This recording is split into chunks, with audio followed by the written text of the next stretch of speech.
ville d'arrivée, puis la DASC, puis je passe les détails, la plage horaire et la date. Donc là on retrouve bien les 15 Villeneuve-d'Ascq du 17 au 1, place disponible 1.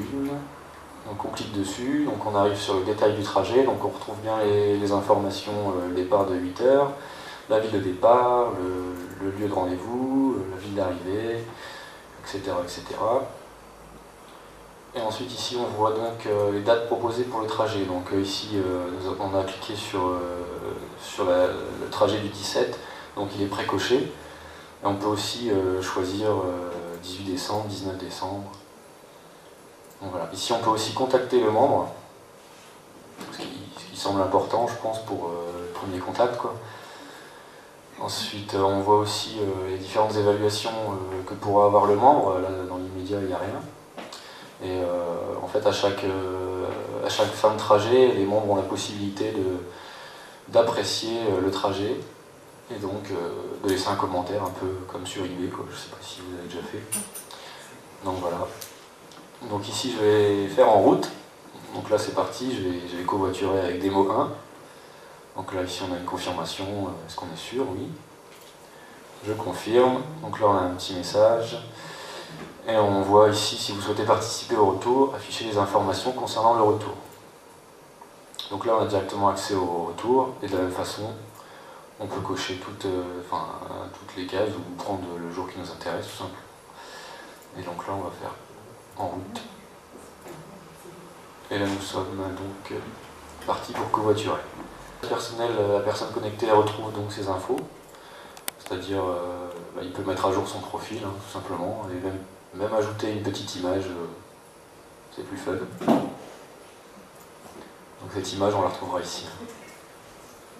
Donc, voilà. Ensuite on retrouve les trajets, donc on a la possibilité bien évidemment de réafficher les trajets qu'on a enregistrés sur le site, de revoir les détails et d'annuler le trajet. Il est important de pouvoir annuler le trajet dans le cas où on a un souci, quoi, n'importe lequel. Et en fait, une annulation envoie directement un email à la personne et un message perso sur le site. Donc la personne sera mise au courant assez rapidement. Bien évidemment, après, si les gens annulent un quart d'heure avant, là, ça va être un peu compliqué. Mais bon, ça, on espère pas rencontrer ce cas de figure. Ensuite, on a une petite zone de programme d'évaluation. Donc ici, j'ai personne à noter, mais dans le cas où j'aurais des appréciations à laisser, on aurait une liste des utilisateurs à noter et on peut déposer une note et un commentaire.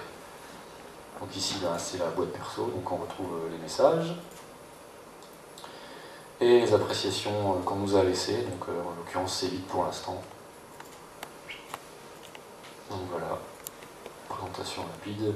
En pied de page, pareil, on a accès directement au compte. Ça, c'est un classique d'Internet.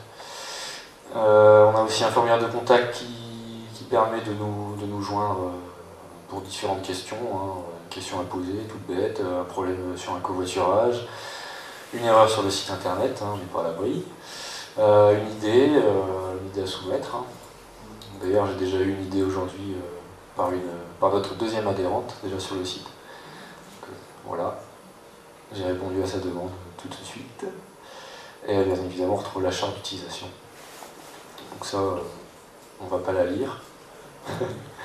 C'est un peu long. Et en pied de page, on retrouve aussi le nombre de trajets déposés et le nombre de membres inscrits. Et puis l'association. Voilà. Donc là, vous ne vous fiez pas, comme je vous dis, c'est un site en local, il n'y a pas 166 trajets pour le moment. Voilà pour la petite présentation rapide. Et bon, bien évidemment, l'utilisateur est responsable de son compte, donc il vaut mieux fermer la session avant de quitter un ordinateur. Et voilà quoi. Jérôme, si tu veux conclure. Je voulais juste préciser quelque chose. En fait, c'est vrai que sur Internet, il y a déjà des sites de covoiturage. Alors le souci, c'est l'échelle géographique. Et c'est la raison en fait pour laquelle on a voulu le faire au niveau du canton. Pourquoi au niveau du canton? Parce que en fait, quand on regarde donc, les sites qui existent, je sais qu'actuellement il y a un site régional Alors le problème c'est quand on va au boulot, on ne va pas forcément à l'autre bout de la France, ou on ne va pas forcément dans le département d'à côté. Donc on voulait vraiment créer un site d'utilisation quotidienne, vraiment un site pour qu'on y aille tous les jours, pour qu'on y aille pour les trajets, pour le travail, pour vraiment réduire au maximum en fait toute la circulation qu'on peut voir et qui peut être embêtante et agaçante le matin. Donc on a bien sûr un projet de développement, donc là on a dans le projet de développer un espace professionnel donc, qui sera réservé donc, aux salariés des entreprises. On aura aussi une intégration cartographique. Sur certains sites, on peut le voir donc, pour un petit peu mieux situer d'où l'on vient et où l'on va donc, via les dispositifs qui existent donc, comme Google Maps ou via Michelin. Donc ensuite, on ajoutera donc, en fonction du profil des trajets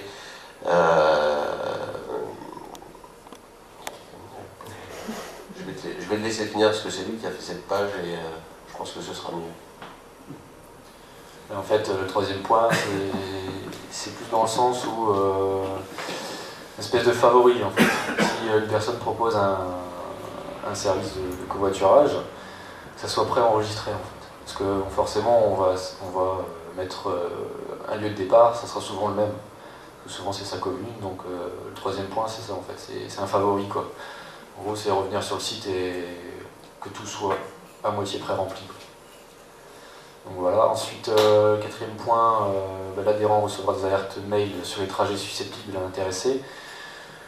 Donc de la même façon, on va voir un adhérent qui habite l'Équin, on va pouvoir lui envoyer des alertes sur des covoiturages proposés par d'autres adhérents. Ça peut être intéressant, une sorte de mailing list, là, je ne sais pas trop comment on peut appeler ça, mais ça peut être intéressant. Et ensuite, élargissement au département du Nord. Toujours en restant sur l'échelle géographique du canton. On ne va pas élargir, on fera canton par canton si on a la possibilité de le faire. Voilà, si le site fonctionne, pourquoi pas élargir quoi. Et puis la gestion des lieux de proximité par l'utilisateur, c'est les lieux de rendez-vous en fait dans les différentes communes, donc je pense que c'est intéressant que ce soit personnalisable par l'utilisateur, donc ça sera une fonctionnalité à venir assez vite.